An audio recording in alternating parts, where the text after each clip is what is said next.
Today I'm going to show you how to make this awesome mustache cake. This will make 2 mustache cakes, and all you're going to need is 2 8-inch round pans and a box of cake mix. So I just followed the instructions on the cake mix, and I greased 2 pans really well and put them on a cookie sheet. I like doing that. It's easier to get them in and out of the oven. And then I just tried to divide the batter up as evenly as possible. Once all the batter was in there, I tapped the cake pans against the cookie sheet several times to get out any air bubbles. Then I baked them in the oven according to the box. And as soon as they came out, I took them out of the mold.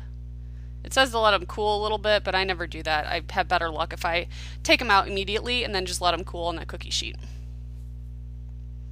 So once it's ready to cut, I kind of took some powdered sugar and made like a little narrow S as a guide, and then I took a serrated knife and began cutting the cake.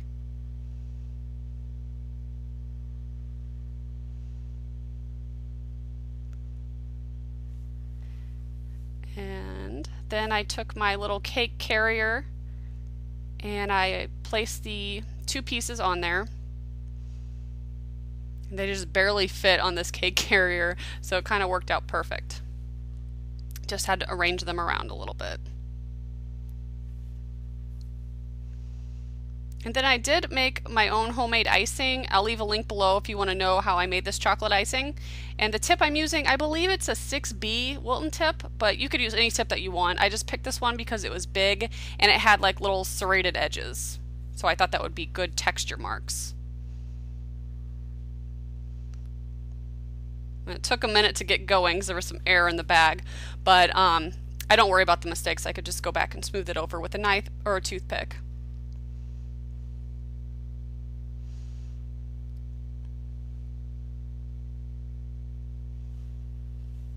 And I just kept going around following the shape of the cake. And to try not to bore you through all this, I'll speed it up a little bit. So here's about halfway. That's what half of the cake looked like. Then I finished the other half, and then I went up the back and the front.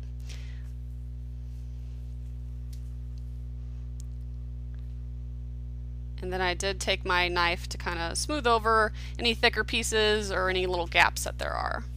This could have been avoided if I did a crumb coat, but I just never do that. But I know a lot of people like doing the crumb coats. So here's how it turned out. I think it turned out pretty well. I think it looks pretty cool. It's a great for a Father's Day cake, Movember celebration, or even a baby shower if someone's having a boy. So thanks so much for watching, and please like this video if you thought it was helpful.